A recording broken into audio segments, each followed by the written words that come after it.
Hello friends, good evening to all of you, and today in this video we will be covering the next unit related to module D, that is credit delivery. So kindly please do confirm the audio video quality so that we could proceed. And further, if you are new to our channel, please do subscribe the channel, press the bell notification icon so that you get updated whenever we upload the new video. The full course videos are available at our website iibf.info, where you can enroll using the link iibf.info, and further you'll be getting the full course videos, chapter wise professor questions, mock test, ePDF notes, and further the case study videos will also be available. The ePDF notes will be available through our Android application, and rest you can access through our Android application as well as from the website itself. Okay, so please do confirm the audio video quality at the earliest so that we could proceed. I think there are some internet issues which were there in the last video. That's why the video was updated as a premiere thereafter. Please do confirm the audio video quality so that we could proceed.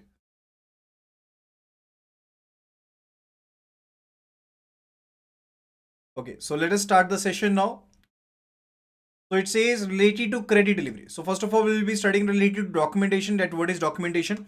So let me tell you that when you have done the appraisal of the borrower itself, that when you have sanctioned the loan amount, then further the documentation is to be done. The documentation is basically related to what? It is basically related to that whatsoever the documents, so as to create the primary security, so as to create the secondary security, so as to make the borrower obligated related to the liability. Documents are to be signed by the borrower itself and by the guarantor itself. Okay, so as the bank can basically establish the liability in the court of law.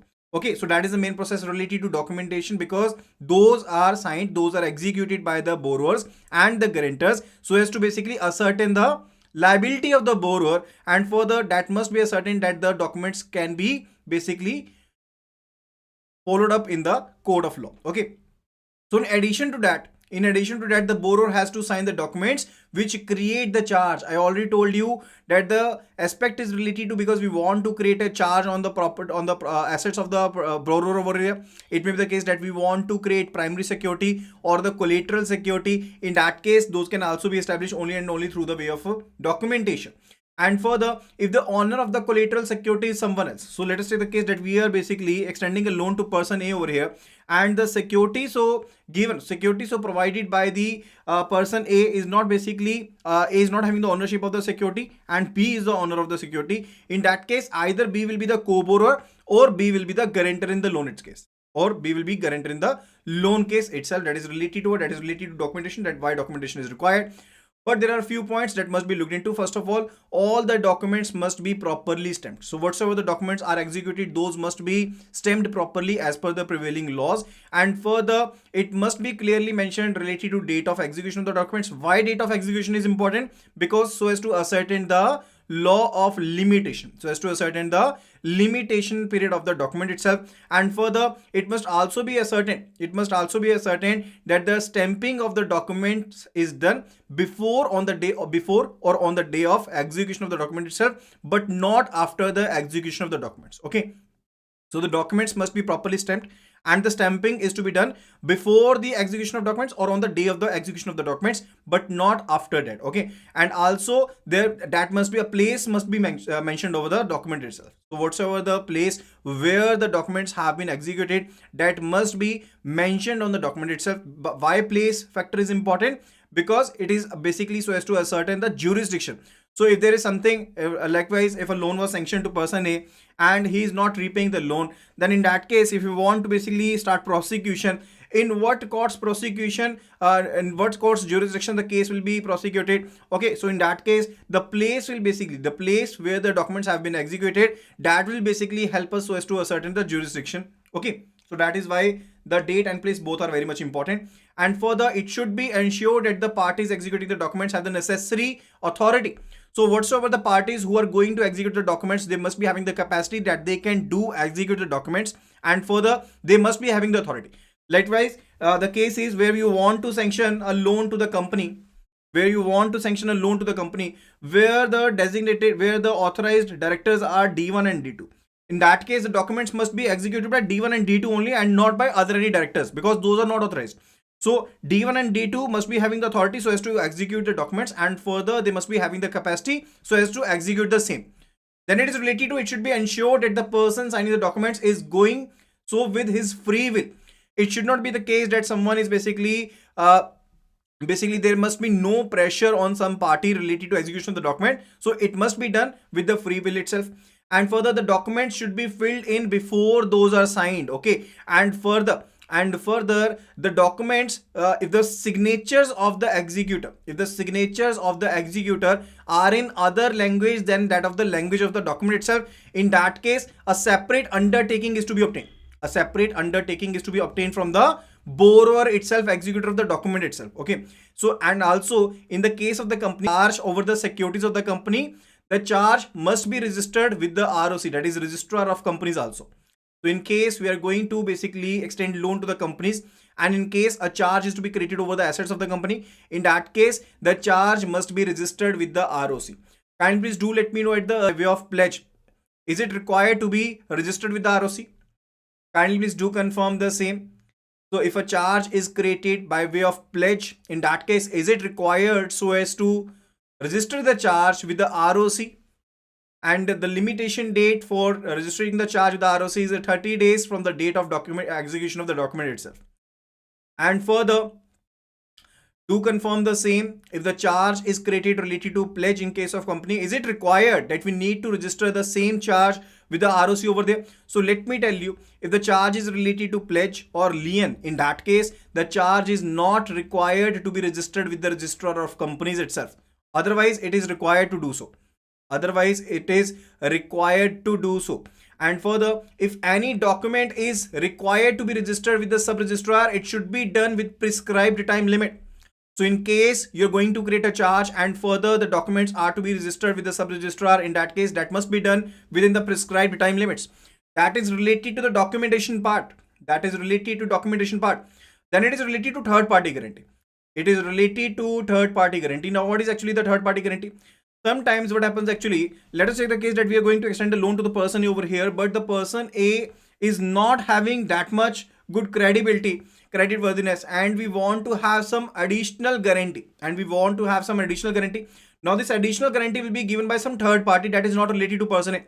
That is basically not related to person A as such, and which is having the credibility in the market itself. Okay, so in that case, we'll be basically taking a guarantee from third party. That is basically what? That is basically an additional guarantee that is given by some other person. Okay, so while the enterprise individual who has taken the loan, they are basically having the obligation. If we have extended a loan to person A over here, the person A is having the obligation that it has to repay the amount. But in case we want to ascertain that there will be no issues in the loan itself, and we want to basically take some separate guarantee, and in that particular case, additional guarantee can be taken by other person, and this person is basically the principal person to whom the loan has been extended, and the guarantor would be the third party. Which is not basically related to the loan itself, but it is extending a guarantee to the loan. And the liability of the guarantor is coextensive. That whatsoever the guarantee is basically related to the principal, same liability basically is on the guarantor itself. Okay, so that is the third party guarantee. Further, these third parties can be individuals, or it can be any other legal entity also. Any other legal entity. And in case there is finance to the firms, let us say the case that you're going to finance to the proprietorship firm. You're going to lend to the proprietorship firm over there. In that particular case where you're going to lend to the proprietorship firm over there, let me tell you, it should not be the case that you're basically allowing to extend the proprietor. Proprietor is person A. It should not be the case that we basically ask for the third party guarantee from person A, because already person A, being a proprietor of the proprietorship firm, is having the unlimited liability. Same case goes for the partnership firm. So let us take the case that there is a partnership firm ABC. So it should not be the case that we will be asking for separate guarantees from the partners, because already the partners are having the unlimited liability. What do you mean by unlimited liability? Unlimited liability means that whatsoever the capital which has been contributed by the partners, they are liable. That particular capital is liable, but also they are having the personal liability. Towards the obligation of the firm itself. That is said to be what? That is said to be the unlimited liability. Okay, so that case you need to understand. So if you're going to extend a loan to the partnership firm, so no third party guarantees to be taken from the partner itself. Some other party can be basically associated with the same, that we can ask for the third party guarantee from those other parties, but not from the partner, because it will be meaningless otherwise. Okay. And further, in many cases, banks stipulate personal guarantee of the promoters, directors, trustees, as they do not have unlimited liability. Now let us take the case of the public limited company. Now let us take the case of the public limited company. XYZ is a public limited company, and further D1, D2, D3 are the directors of the company. Now D1, D2, D3 are being the directors of the company. They are acting as an agent of the company. They are acting as what? They are acting as an agent of the company, and liability of these directors is limited. It is basically limited to the extent to the holding value of the paid up capital. Holding value of the paid up capital. Only that particular liability is with the directors only. So in that particular case, when we are going to extend loan to the XYZ firm over here, we can ask for the personal guarantee of the directors over here. So that will basically, the guarantee will make the directors personally liable for the same. Personally liable for the same. That is related to it. And further, there are RBI suggestions in this particular regard. Let us have a look at it. First of all, personal guarantees of the directors may be companies where private limited, whether it is a private limited company or a public limited company, where shares are held closely by a person or connected group of persons. So personal guarantee would be basically helpful over there. Let me give an example where we are having the public limited company or a private limited company, and for the person A in the private limited company or a public limited company, which is XYZ company, the shareholding of the person over here is 5%. Person A is having a shareholding of 5%. Now that particular person liability is over there, but also we want to make the personal A personally liable over here. In that case, we can ask for the guarantee. That is basically the case. And also there is exception. We can ask for what? We can ask for guarantees in those cases also where the companies are not closely held. In that case also, we can also ask for the guarantees from the directors itself. Why it is required? So because we want to ensure, because in case of the company, actually what is the criteria? Let me tell you that here are the shareholders, which I am basically indicating by way of arrows over here, and the shareholders are the owner of the company.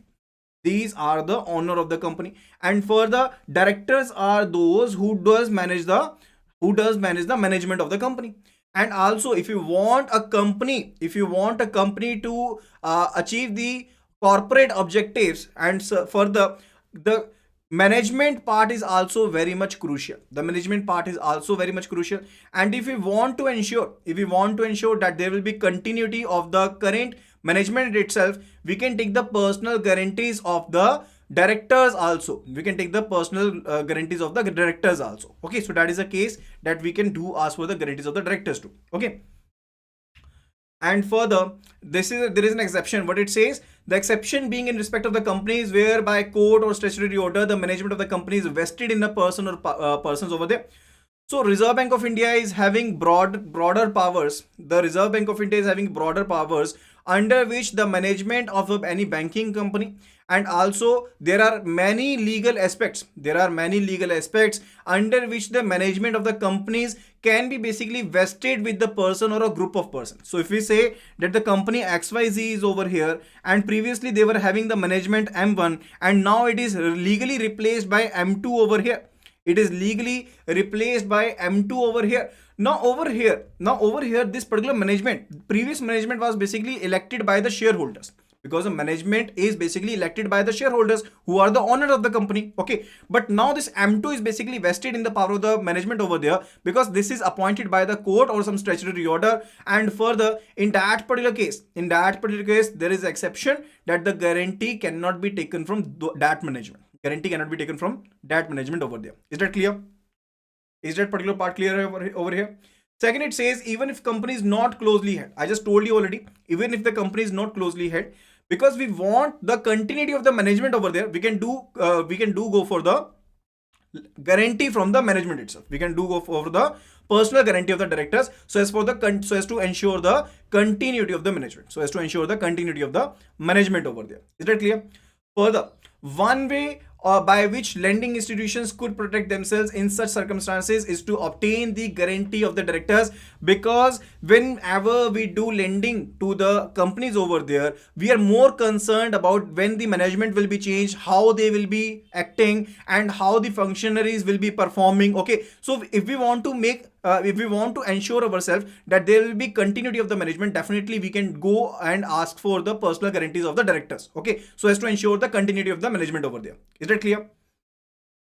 Further, the third point, it is related to personal guarantee of the directors may be helpful with regard of the public limited companies other than those which may be rated as first class where the advance is on unsecured basis. So wherever you are extending unsecured advances and further it is not rated well, definitely the bank must be asking for the personal guarantees of the directors. And further, whether the companies are public limited companies whose financial position and cash generation is not satisfactory, even though relevant advances are secured, even though if the relevant advances are secured, the bank can do ask for the personal guarantees of the directors. That would be useful itself. That would be useful itself. Why that will be useful? Because there is not basically not satisfactory repaying capacity of the organization itself. So as to make it ensure that the company will be repaying in time, the personal guarantee of the directors is very much required in that particular case.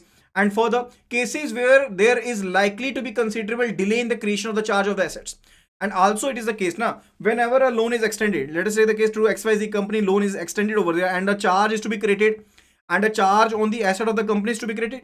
I just told you that this particular charge is to be registered with the ROC, that is with the registrar of companies over there, and there can be a delay because there is a time stipulation that the charge can be registered within a time period of 30 days. I just cleared that there is basically a stipulation that a charge basically registered with the when you basically register a charge on the assets of the company, that must be registered with the registrar of the company, and there can be delay. So as to cover this interim period, that when the charge is not registered with the ROC over there, you can do ask for the same. You can do ask for the personal guarantee of the directors over there. Okay. Further, the guarantee of the parent companies may be obtained in case of subsidiary whose own financial conditions is not considered satisfactory. So where you are having a group of companies, and further here we are having the parent company, and here we are having the child companies or the subsidiary companies over here, and in that case the current situation over here, if the current situation of the companies or the subsidiary companies over here is not satisfactory, definitely we can do ask for the personal guarantee by the parent companies over there. Personal guarantees are relevant where balance sheet or financial statements of the firm discloses interlocking of the fund. If there is interlocking of funds, what do you mean by interlocking of funds? Where the funds are basically diverged between the different subsidiaries of the same group of the companies over there. In that case also we can do ask for the personal guarantee of the group of the companies over. And next it is related to very important point that says RBI has advised that an undertaking is to be obtained from the borrowing companies as well as from the guarantor itself. So whensoever you are basically extending to the XYZ or any other company, and an undertaking must be obtained. An undertaking must be obtained from the borrowing company, and also from the guarantors. And that undertaking is basically related to what? That undertaking is related to that no consideration, whether by way of remuneration, commission, brokerage fees or any other form, and must be paid by the former or received by the later directly or indirectly. What does it indicate? It indicates when the guarantors have extended their personal guarantee, when extending a loan by the bank to the XYZ company over here, no commission, no brokerage must be paid by the XYZ to the guarantors over there directly or indirectly. It is basically not allowed. No consideration, no brokerage, no commission fees must be paid by the borrowing company to the guarantors over there in any manner, directly or indirectly. But there is exception to that particular case. What that particular case is? Let us have a look at it. So over here, if we are having the company XYZ, and further you are extending the loan to the XYZ because you want to make ensure that there is no change, there is continuity of the management over there, and there are key personnel over there whose presence is required for the functionality of the company itself. And further you just asked for the guarantee of the person G. You just asked for the guarantee of the person G, who was basically key person over there, but now he is not present over there. And now he is not present over there. Previously he was member of the same, but now he is not present over there. In that case, if the person G wants to basically accept some remuneration or consideration for extending the personal guarantee in that particular regard, that can be allowed, because previously that he was part of it, but now he is not part of it. But the company is basically expected to take an advance, and the bank finds it that the presence of person G is required. In that particular case, the commission, the brokerage can be basically given to the person G over there. Is that clear? Okay. Then it is related to the charge over the security. Whenever a charge is to be created, you must be understanding what different type of the charges can be created over there. So I just already conveyed you that there are two type of the securities. First of all, it is primary security, and the other one, it is a collateral security over there. And the different charges which can be basically extended, those are mortgage, hypothecation, pledge, lien, assignment. Those are mortgage, hypothecation, pledge, lien, and assignment. Mortgage charge is created on immovable property. Hypothecation charge is created on movable property. And also the pledge charge is created on movable property. The pledge charge is created on the movable property. The lien charge is to be created on the securities itself, on the movable also, and on the securities itself. And the assignment charge is created on the actionable claims. It is created on the actionable claims. Is that clear? Okay, so the following type of the charges are over there. Mortgage is a charge which is created in the case of the immovable property. Hypothecation charge is created in the case of the movable property. Also the pledge is created in the case of the movable property. Lien is created in the case of the securities, shares, etc. Assignment is basically created in case of the actionable claims like LIC policies, etc. Okay, so that is basically related to what? That is the different type of charges which can be created over there. Let us have a look at the different type of the charges over there, so as to understand them in better manner. Over there. Related to a question has been asked over here, that what is closely held? What is closely held? When did we say that a company is closely held? So when there are a bunch of person only, let us say the case that there are 7 partners or 6 partners, or we can say 6 partners over there, who are the owners of the company, and further the capital is basically contributed by these 6 only. Capital is contributed by these 6 only. That is basically said to be what? That is said to be the closely held company. But when you are having basically lakhs of the subscribers, or a public limited company which has basically issued its equity over there, in that case it's basically not closely held. In that case it is not closely held. Is that clear? Okay, let's move further. So in case of mortgage, I already told you that it is created in the case of the immovable security. Likewise, land, building, machinery which is embedded to that. Pledge charge is created in case of the movable assets. It is created in the case of the movable assets. Okay, like raw material, shares, stocks, gold, jewelry, etc.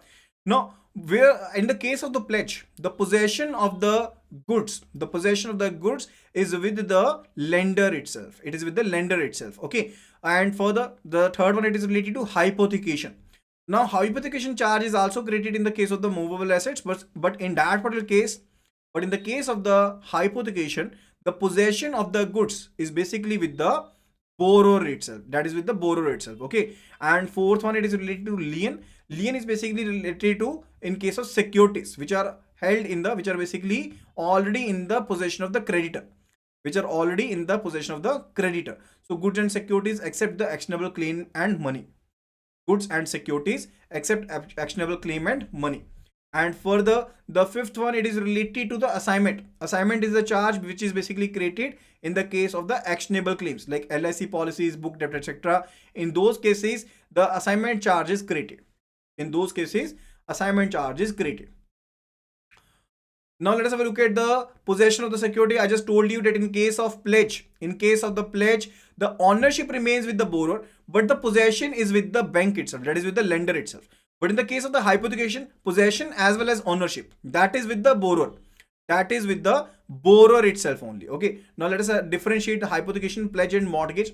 First of all, what do you mean by the hypothecation itself? It is basically extended concept of the pledge itself. So hypothecation is what? Hypothecation is extended concept of pledge itself. Why it is said to be extended concept of pledge? Because in case of hypothecation, the possession as well as ownership, that is with the borrower. That is with the borrower. But when the borrower defaults, in that particular case, the secured creditor, that the bank will be taking the possession of the security itself. Okay. So let us take the case that XYZ bank extended a loan to the person over here by creating a hypothecation charge. Now when the person A will be defaulting, in that case, the possession of the goods will be taken by the XYZ bank over here, and this hypothecation charge will be converted to the pledge over there. That is why it is said to be what? It is said to be the extended concept of the pledge over there. And in case of pledge is actually what? Pledge is the bailment of goods so as to secure the loan amount. And further, it is defined under section 172 of the Indian Contract Act. And further, mortgage, it is basically related to TPA, that is Transfer of Property Act, and that is related to what? That is related to transfer of interest in some immovable property, where the interest in the immovable property is transferred in the name of the secured creditor so as for securing the existing or future debt. Over there. Is that clear? That is basically related to meaning. And further, in which legal statute these are covered? Hypothecation is defined under SURFACE Act, pledge is defined under Indian Contract Act, and mortgage is defined under Transfer of Property Act. Where it is applicable, hypothecation and pledge are applicable in case of movable goods. Mortgage is applicable in case of immovable goods over there. Okay. And further, types of assets over which the charge is created. So the hypothecation charge is created in case of the movable goods, that is like raw material, plant machinery, standing crop itself. And pledge charge can be created in case of shares, KVPs, NSCs, materials, other securities which are not embedded to the earth itself.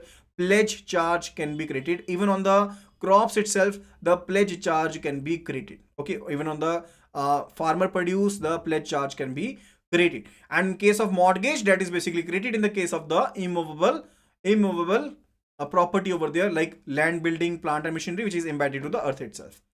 And if we look at the possession term, in case of hypothecation, the possession is with the borrower. In case of pledge, the possession is with the lender itself, that is with the bank itself. And further, in case of the mortgage, except the case of the usufructuary mortgage, the possession is with the debtor. That is with the mortgager. There are two parties in case of mortgage. One it is mortgager and the other one it is a mortgagee. Mortgager is a person who basically transfer the interest of the property in the name of the mortgagee. That is a debtor who wants to take the loan. Okay. Then it is basically right of bank to sell. I already told you that the charge of the hypothecation can be converted into the charge of the pledge over there. Okay. And further, when the charge is created in the pledge, in that case, the bank is to basically take the possession of the goods itself.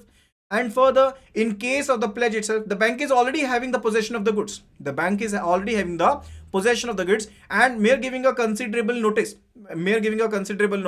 the bank can do sell the goods after the notice. And in case of mortgage also, the bank is to basically convey by a way of notice, and further bank can sell the goods. Charge. What is the nature of charge?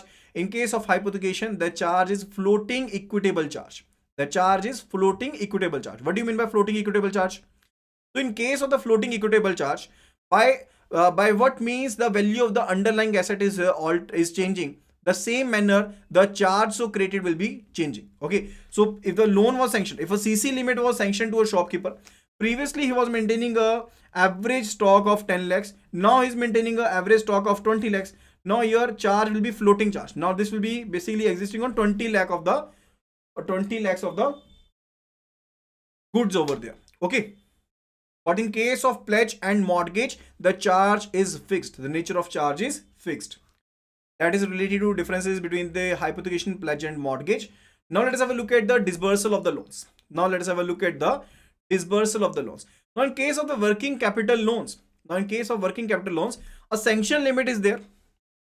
Here comes the concept of the sanction limit and the DP limit, that is a drawing power limit. Now there is a sanction limit, that is a maximum amount that can be withdrawn. That is a maximum amount that can be withdrawn. And further there is a DP, that is a drawing power.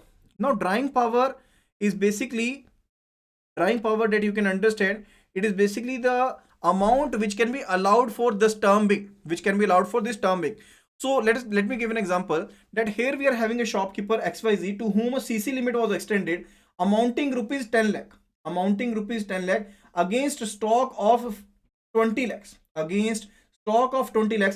Basically it indicates that 50% of the margin was to be maintained by the shopkeeper. 50% of the margin was to be maintained by the shopkeeper. And based upon that, the maximum loans were sanctioned, maximum CC limits were sanctioned. It was amounting rupees 10 lakh over there. So we can say sanction limit is equal to what? It is equal to 10 lakh over there.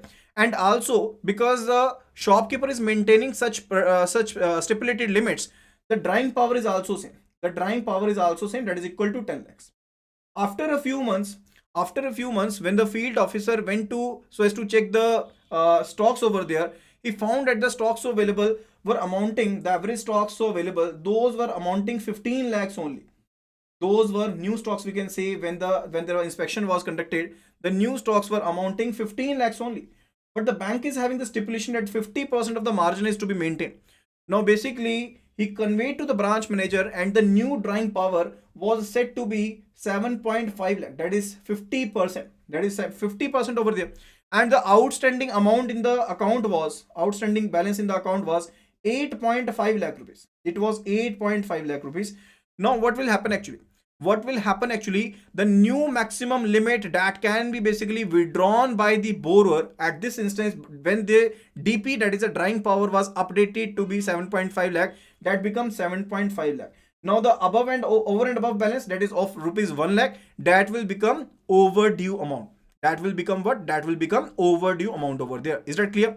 That is the concept related to the sanction limit and the drawing power. Okay, so now in case of the working capital, a drawing power is set up and the drawing power is maximum equal to the sanction limit. It cannot go beyond sanction limit. In case of working capital limit, the bank opens a CC amount, that is a cash credit account in the name of the borrower, from where the borrower can withdraw the amount at any time. Okay, but let me tell you that in that particular case, the bank is to manage the liquidity. That is good for the customer. Because customer is having the flexibility that he can withdraw the amount as per his requirements. But that is basically a problem for the bank, because the bank has to manage the liquidity. So if we say a CC limit of rupees 1 crore is sanctioned to a party, what does it indicate? It indicates that the party can withdraw 1 crore rupees at any time. At any instance, the party can withdraw rupees 1 crore. Now that's a liquidity problem for the bank itself. Okay. And also there are some stipulations that without the bank permission, no account can be opened with any other bank. Now when you have basically opened a CC limit account, in that case an undertaking is to be obtained from the borrower itself that he will not be opening any other account with any other bank without its consent. Transactions must be routed through the CC account itself. And for the borrower, he submit the periodic statements, so as to submit the periodic statements related to that. And further, the drawings in the cash credit account can be regulated through the system of drawing power, within which the sanctioned credit limit within the sanctioned working capital by way of cash credit gives wide flexibility. I just conveyed this to you because that gives a wide flexibility to the borrower, but it creates a problem for fund management of the bank. It creates a problem of the fund management for the bank itself. Is that clear? And also in the case of the CC limit, there is a scope of diversion of funds. In case of the CC limit over there. There is a scope of diversion of the funds over there. Now there are RBI guidelines in this particular regard. Let us have a look at it. So it says, in case the borrowers are enjoying the working capital credit limits of rupees 10 crore or above, in case the borrowers are enjoying the working capital limit of rupees 10 crore and above, the banking system, in that case the loan component should normally be 80%. In that case, the loan component The loan component should be 80%. That is basically the point that we have already covered. So if a loan working capital is basically limit is 10 crore or above, in that case the term loan component should be 80% and further the CC component should be 20%. But bank is having the flexibility, but also it is just an advisory, it's just a guideline, and also the banks are given a flexibility, a freedom that they can change the composition of the term loan factor and the CC component factor. They can change the term loan basically factor composition and the CC composition over there. Okay. And banks are expected to appropriately price each of the two components. Banks are basically expected to appropriately price each of the two components, because when the bank is sanctioning the CC component, when the bank is not sanctioning the loan component and is sanctioning the CC component, in that particular regard, I just told you that the bank is having the issue related to liquidity management. So the bank must be keeping that particular cost in mind while basically advancing. So in case the borrowers are enjoying the working capital credit limits of less than rupees 10 crore, the bank must proceed to go for the loan system, and for that particular purpose, an incentive can be offered to the borrowers.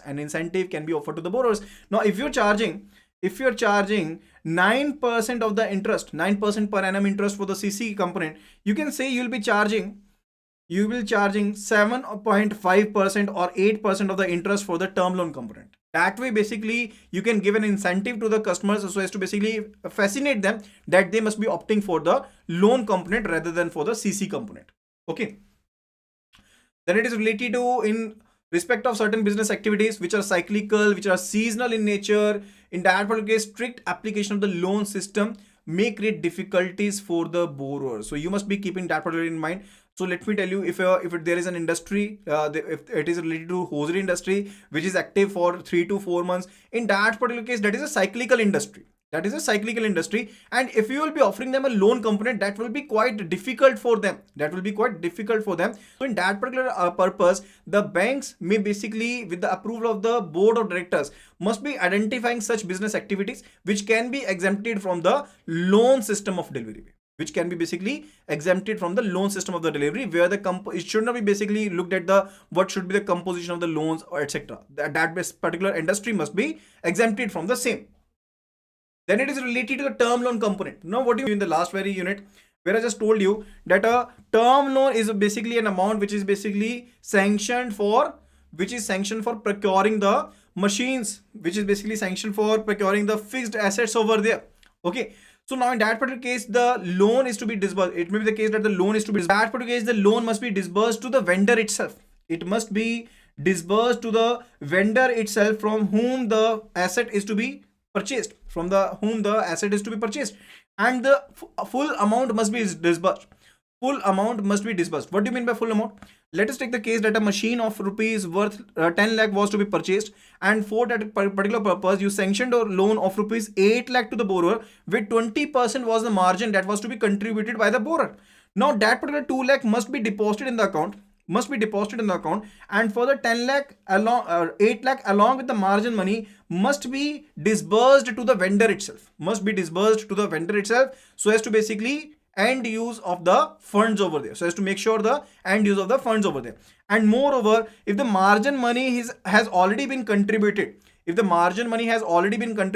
your debt that the bank has verified. It may also be the case that the amount has already been paid by the borrower itself. That the amount of the machinery has already been paid by the borrower itself, and the same is to be disbursed by the bank. The bank is basically having the responsibility so as to make sure that there is end use of the funds over there.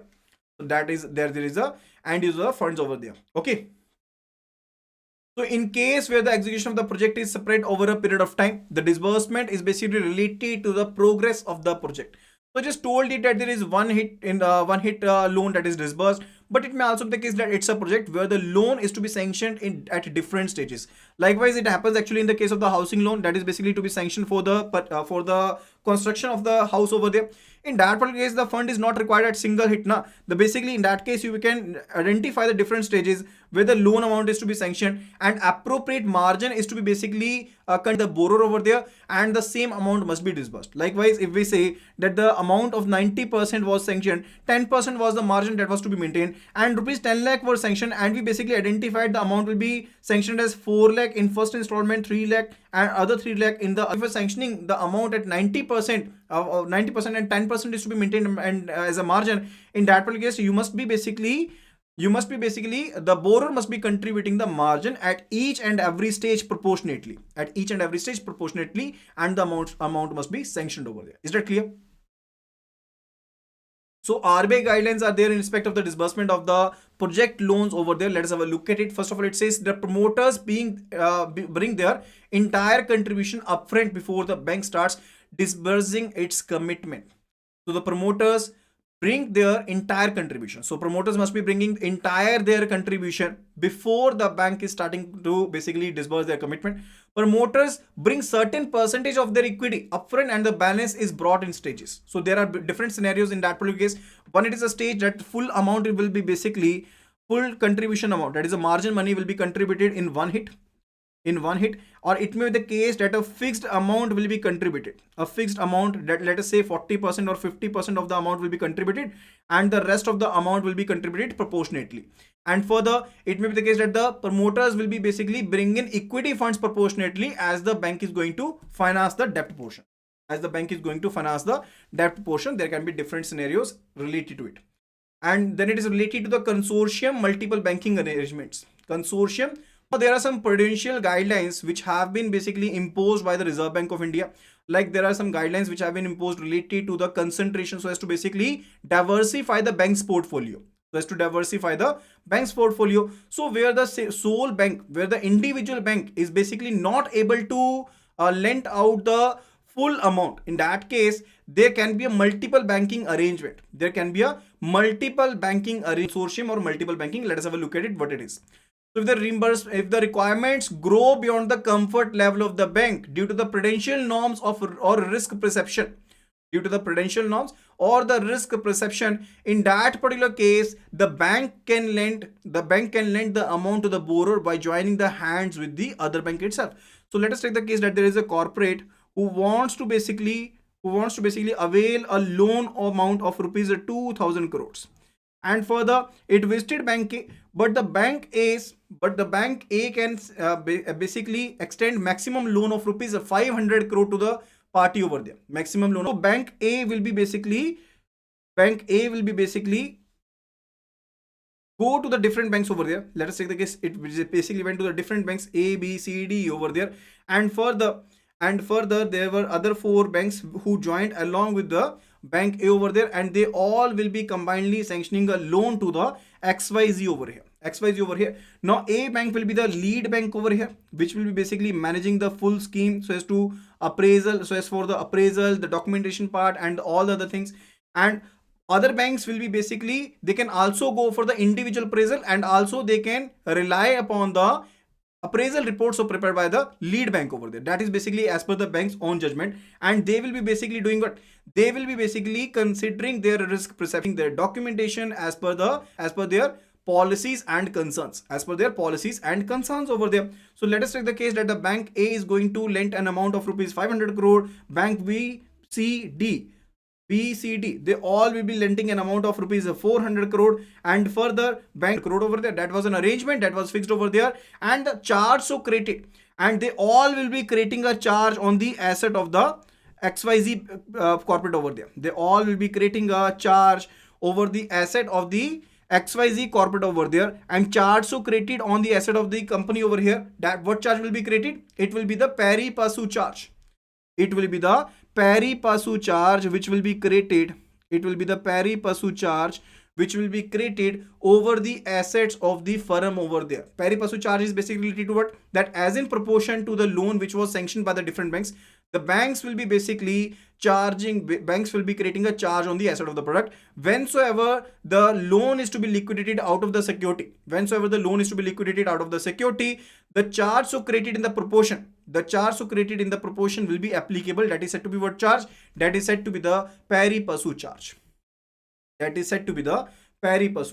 Okay. So that is basically related to it.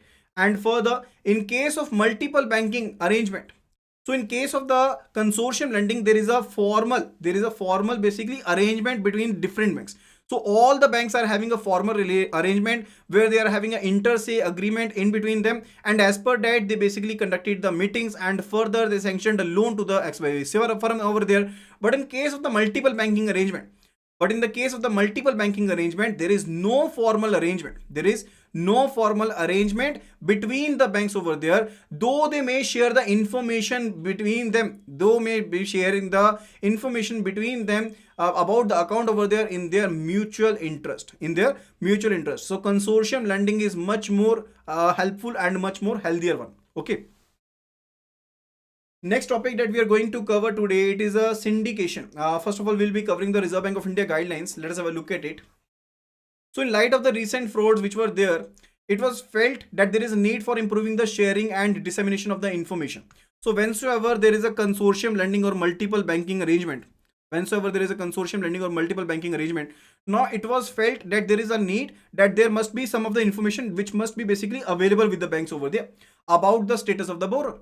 So whatsoever the facilities which are basically extended by the banks over there, the banks must be sharing the information related to that particular thing with the other banks too. So as per that, the Reserve Bank of India has advised the banks so as to strengthen their information backup. About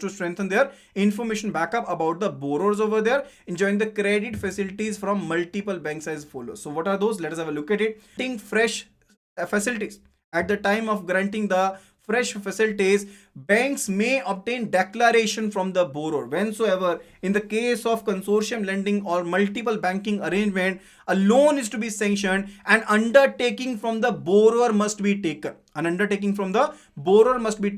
About whatsoever credit facilities they have already been enjoying. From the other banks over there in the format prescribed. So XYZ corporate, if visited over here, and further the different banks A, B, C, D, E, all are to sanction the loan, they must be obtaining an undertaking from the XYZ firm that what credit facilities they are enjoying from the other banks over there.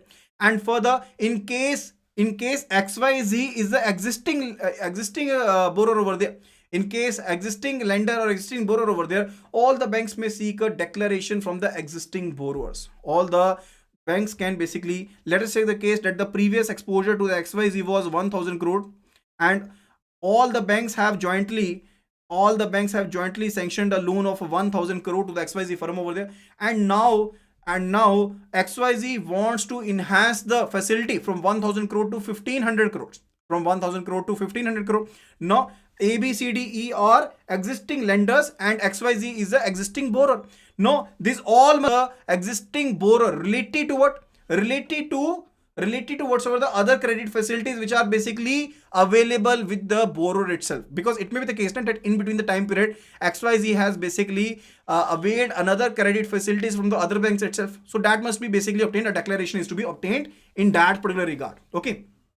Banks should exchange information. So once the banks are basically under the multiple banking arrangement or under the consortium lending, in that case the banks must be subsequently exchanging the knowledge related to this account at least on quarterly. Information exchanged along with the different banks over there which are under the banking arrangement, consortium arrangement over there, and regular certifications related to whatsoever the conditions which were imposed on the borrower itself. That particular certification, that particular declaration must be obtained, which must be obtained by from a professional itself. It may be a company secretary or a chartered accountant or cost accountant. Okay, so certification related to the various statutory prescriptions by the banks that must be obtained, basically obtained from the corporate over here, must be available from the corporate over here.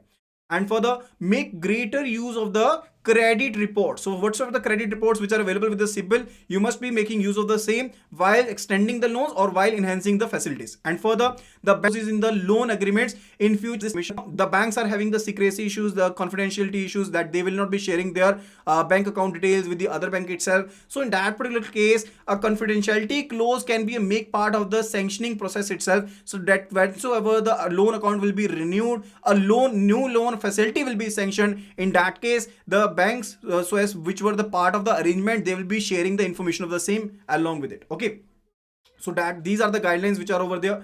And the last topic over here, that is related to the syndication of loans. that is related to the syndication of the loans. Now the term syndication is basically normally used for sharing a long-term loan. So let us take the case that there is a borrower XYZ over here, and here we are having a different banks A, B, C, D. These are the different banks over here. So in that particular case, what will be done? There it is basically syndication is what? Syndication basically a way of sharing the risk. Now the risk basically lies with the borrower over here. It basically it is basically generally used for the large